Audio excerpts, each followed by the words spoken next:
Facebook Business สูตร 101 สอนวิธีการติดตั้งโปรแกรมเบื้องต้นบนสมาร์ทโฟน ยินดีต้อนรับเข้าสู่ช่องมินว่า IT 25 ชั่วโมงผมไผ่นะครับ คลิปนี้นะครับจะมาสอนวิธีการติดตั้งนะครับโปรแกรม Facebook Business สูตรนะครับเป็นโปรแกรมตัวใหม่อัปเดตนะครับล่าสุดนะปี 2020 นั่นเองนะครับเพื่อนๆสามารถกดตัว i ขวามือบนของคลิปนี้นะครับจะมีเพลย์ลิสต์นะฮะสอนนะครับวิดีโอนะครับมากมายนะหลายซีรีส์เลยนะครับทั้ง YouTube Facebook ซีรีส์และไลน์นะครับ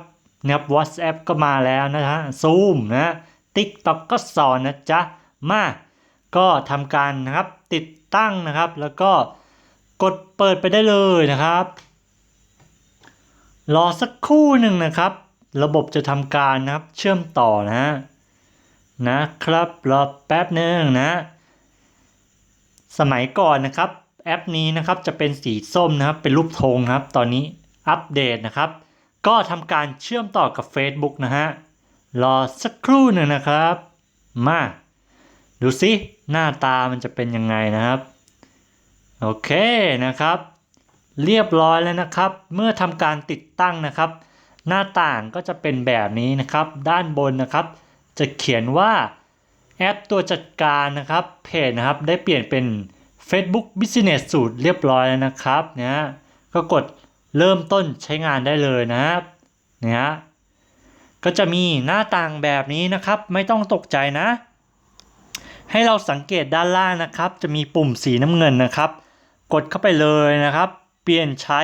นะครับเปลี่ยนไปใช้นะครับ Business สูตรนะครับกดเข้าไปนะเรียบร้อยนะครับ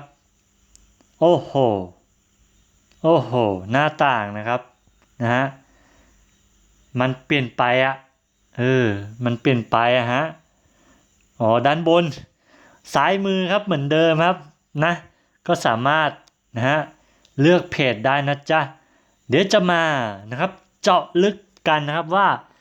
เมนูไหนทำอะไรนะครับก็ขอจบ